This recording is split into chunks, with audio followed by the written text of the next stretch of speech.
ቤተ ክርስቲያን በዓለም ላይ ያላችሁ ኦርቶዶክሳውያን የእግዚአብሔር ልጆች ሰላም እግዚአብሔር ይብዛላችሁ።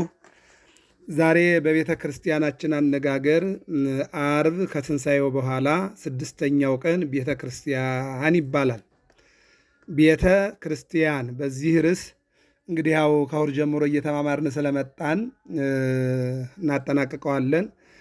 ሰኞ ማዕዶት ብለን መሻገርን፣ ማክሰኞ ቶማስ ብለን ቶማስን እግዚአብሔር እንዴት እንዳሳመነው፣ ረቡዕ ደግሞ አልዓዛር ብለን የአራት ቀን አስከሬን የተቀበረውን እግዚአብሔር አምላክ ውጣ ብሎ እንዳወጣውና እንደገና ከሞት ከመቃብር አውጥቶ አገልጋዩ እንዳደረገው፣ ሐሙስ ደግሞ እንግዲህ አዳም ሐሙስ ብለን 5500 ዘመን ሲፈጸም መጥቻ ድንሃለሁ ብሎ የገባለትን ቃል ኪዳን እግዚአብሔር አምላክ ፈጽሞ እነሆ አዳም ከሲኦል ወደ ገነት፣ ነፍሳት ከሲኦል ወደ ገነት፣ ጻድቃን ኃጥአንም በአጠቃላይ ተሰብስበው ከሲኦል ወደ ገነት እንደተመለሱ አዳም ሐሙስ ብለን ተመልከተናል ማለት ነው።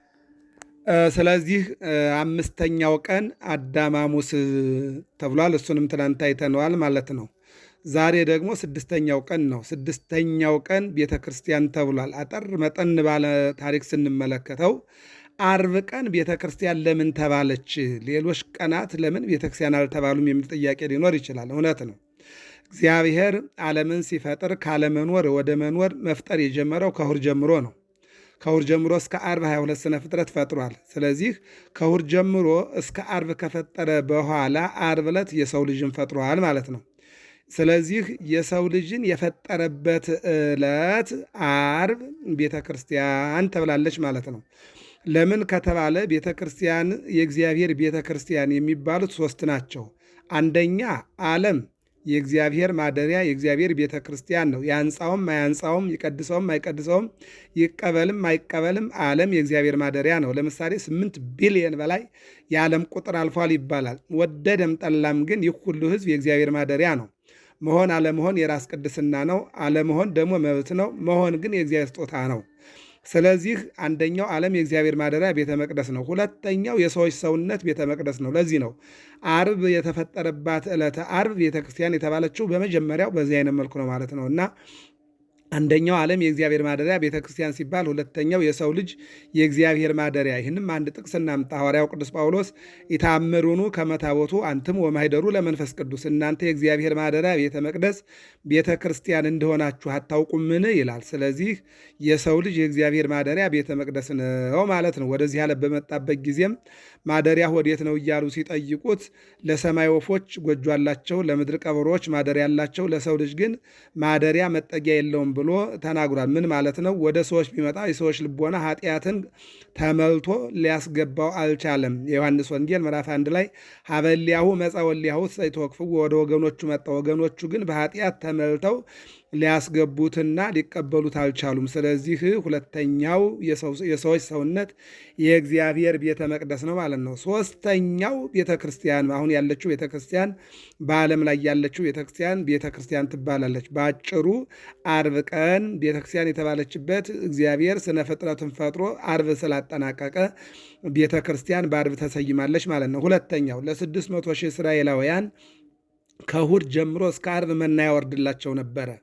ስለዚህ የመናው መጀመሪያ እሑድ ሆኖ የመናው ማጠናቀቂያ አርብ ነው። ስለዚህ እነሆ የመናው ማጠናቀቂያ፣ የእንጀራው ማጠናቀቂያ፣ የበረከቱ ማጠናቀቂያ ቀን ስለሆነ አርብ ቤተ ክርስቲያን ተብሏል ማለት ነው። ሦስተኛው እግዚአብሔር ከእሑድ ከሰዓት ጀምሮ እስከ አርብ ድረስ ሰሙነ ሕማማት እንዲባል አድርጓል።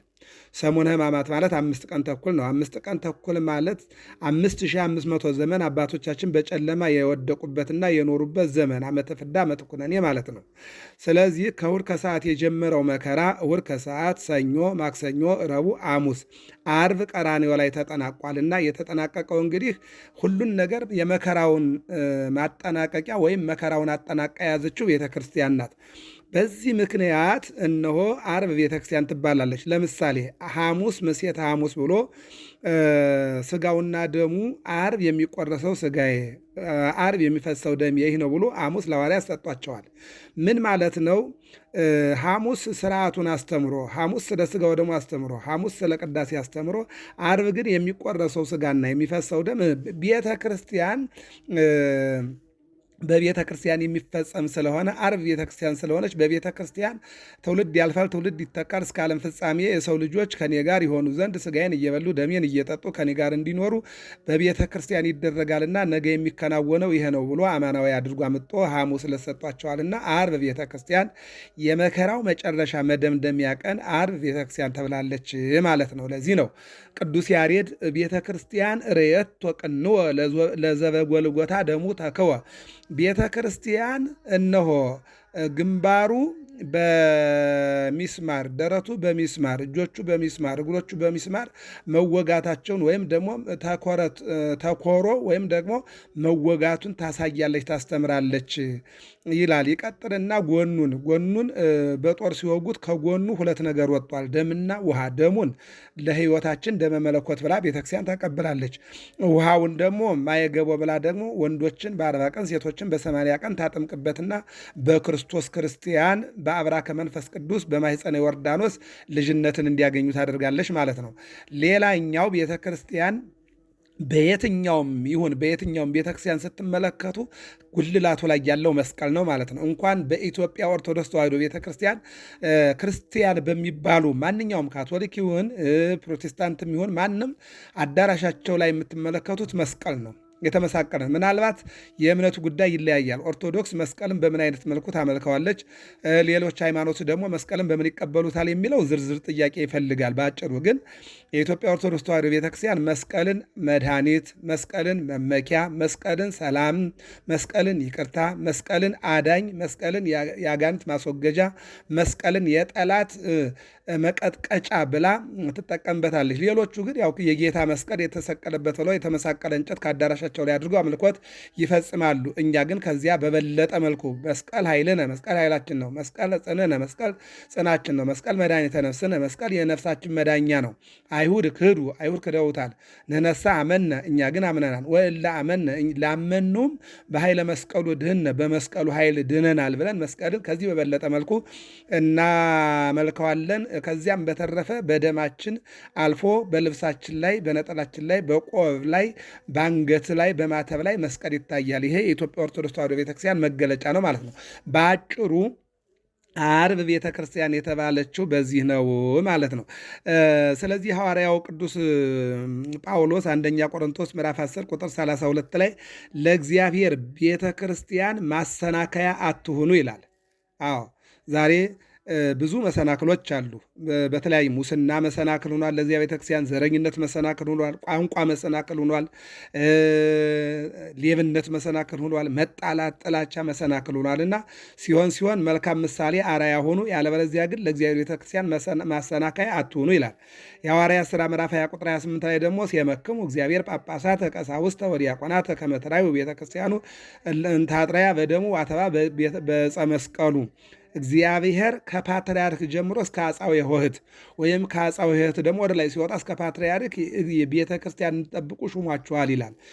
ስለዚህ ስለተሾማችሁ ጠብቁ። መሾም ማለት ኃላፊነትን መወጣት ነውና መወጣት አለባችሁ ይላል። እንደገና ወደ ምዕመናን ስንመጣ ደግሞ በ40 ቀንና በ80 ቀን የተሰጣችሁን ጸጋ ጠብቁ። ማንን ማለት ነው? ቤተ ክርስቲያንን ጠብቁ ማለት ነው። ሌላው ቆላሲስ 1:34 ላይ ቅዱስ ጳውሎስ እንዲህ ይላል፣ ስለ ቤተ ክርስቲያን በሥጋዬ በክርስቶስ መከራ የጎደለውን እፈጽማለሁ አለ። የሚገርም ነው። ስለ ቤተ ክርስቲያን አለ በሥጋዬ በክርስቶስ መከራ የጎደለውን እፈጽማለሁ ማለት ምን ማለት ነው? ክርስቶስ ተወግሯል። በምንድን በጅራፍ ገርፈውታል። በመዶሻ ግንባሩን፣ ደረቱን፣ እግሮቹን ያው መውገር ማለት ነው። ከዚህ ውጭ የለውም። ሚስማር ከግንባሩ ላይ ደረቱ ላይ ሲሆን በመዶሻ ነውና የመቱት ከዚህ የተለየ አይደለም። በሌላ መልኩ ደግሞ በጅራፍ ተገርፏል። በሌላ መልኩ ምራቅ ተተፍቶበታል። በሌላ መልኩ መስቀል ተሸክሞ ወድቋል። በሌላ መልኩ ወደፊት፣ ወደኋላ፣ ወደ ግራ፣ ወደ ቀኝ በገመድ እየጎተቱ ጥለውታል። ነገር ግን አንገቱ ላይ ሰይፍ አልወደቀም፣ በሰይፍ አልተቆረጠም አልተፈጸመምና ቅዱስ ጳውሎስ ምን አለ? በስጋዬ የጎደለውን በክርስቶስ መከራ የጎደለውን እፈጽማለሁ ማለት ምን ማለት ነው? እሱ አንገቱን ስላልተቆረጠ እኔ አንገቴን ተቆርጬ ክርስቶስን እመስለዋለሁ፣ የክርስቶስ የጎደለውን እሞላለሁ ማለት ነው። እንዲህ አይነት ሕይወት ለሁላችን የሚያደለን እግዚአብሔር። ስለዚህ ቤተ ክርስቲያን የእግዚአብሔር ማደሪያ የእግዚአብሔር መክበሪያ ስለሆነች ዓርብ ቀን ቤተ ክርስቲያን ተብላለች ማለት ነው። ወደ መደምደሚያው ስንመጣ የኢየሱስ የመጀመሪያው ከዓመተ ፍዳ ዓመተ ኩነኔ ስንመለከት ከዓለመ መላእክት ይመጣል። ቤተ ክርስቲያን ስንጠቀልለው ማለት ነው። እግዚአብሔር መላእክትን ካለመኖር ወደ መኖር አምጥቶ አገልጋዮቹ ሲያደርጋቸው መላእክት በነበሩበት ከተማ በኢዮር በራማ በኤረር ቤተ ክርስቲያን ነበረች ነው አንደኛው። ሁለተኛ ዓርብ አዳም ሲፈጠር ቤተ ክርስቲያን በቀራንዮ ነበረች ነው። መቼ? ዓርብ ታይታለች ማለት ነው። ለዚህ ነው ዓርብ ቤተ ክርስቲያን የተባለችው ከእሑድ ጀምሮ እስከ ሐሙስ በመላእክት ከተማ የነበረችው ቤተ ክርስቲያን ዓርብ አዳም ሲፈጠር በቀራንዮ አዳም በተፈጠረበት መሬት ላይ ቤተ ክርስቲያን ታይታለች ማለት ነው። ለዚህ ነው ዓርብ ቤተ ክርስቲያን የተባለችው በብሉይ ኪዳን። በሌላ መልኩ አዳም 7 ዓመት በገነት ሲቀመጥ ቤተ ክርስቲያን እነሆ ምን አድርጋለች ማለት ነው? በገነት ውስጥ ኑራለች ማለት ነው። ከዚያ ሲቀጥል አዳም ከ7 ዓመት በኋላ ወደ መሬት ወደ ምድረ ፋይድ ሲወድቅ እነሆ እስከ ሙሴ ዘመን ድረስ አንድ ጊዜ በመርከብ አንድ ጊዜ ደግሞ በተራራ አንድ ጊዜ በባህር ላይ ቤተክርስቲያን ኑራለች። በሙሴ ዘመን ዘጸአት 25 ቁጥር 7 እንደምንመለከተው ድንኳን ሰሩልኝና ቤተክርስቲያን ሰሩልኝና በመካከላችሁ ልደር ብሎ ተናግሮ ሙሴ ድንኳን ሰርቷል። ከሙሴ እስከ ሰሎሞን ድረስ የሰሎሞን ደብተራ ኦሪት ነው የሙሴ ደብተራ ኦሪት እስከ ሰሎሞን ቆይታለች ማለት ነው። ሰሎሞን ደግሞ 46 ዘመን የጨረሰ ትልቅ ቤተክርስቲያን ሰርቶ ያ እስከ ፍልሰተ ባቢሎን ቆይቷል ማለት ነው።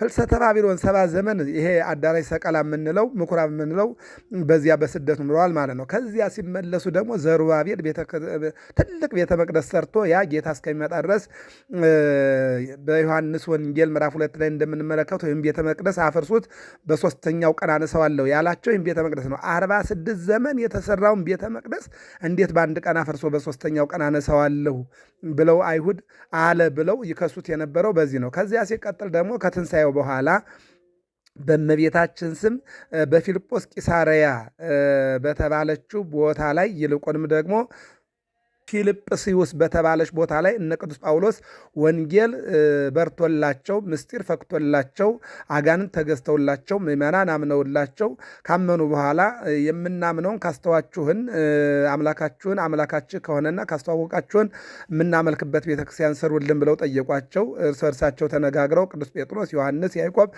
እነዚህ ሐዋርያት ማለት ነው እንኳንስ የእግዚአብሔርን ቤት የግለሰብ ቤት እንኳን ያለ እግዚአብሔር ፈቃድ አይሆንምና እንጠይቅ ብለው ኢየሱስ ክርስቶስን ጠየቁት። መልመለ ሰለስተ አይባነ 3 ድንጋዮችን አንዱን መቅደስ አንዱን ቅድስት አንዱን ማሕሌት አደረገና ቤተክርስቲያን በአዲስ ኪዳን ፊልጵስዩስ በእመቤታችን የመጀመሪያዋ ቤተክርስቲያን ተሰርታለች። ከዚያ ጀምሮ እንግዲህ እስካሁን ቤተክርስቲያን እንደምናየው ከእልፍ አእላፋት በላይ ወጣ እናያታለንና ስለዚህ ዓርብ ቤተክርስቲያን ይባላል ማለት ነው።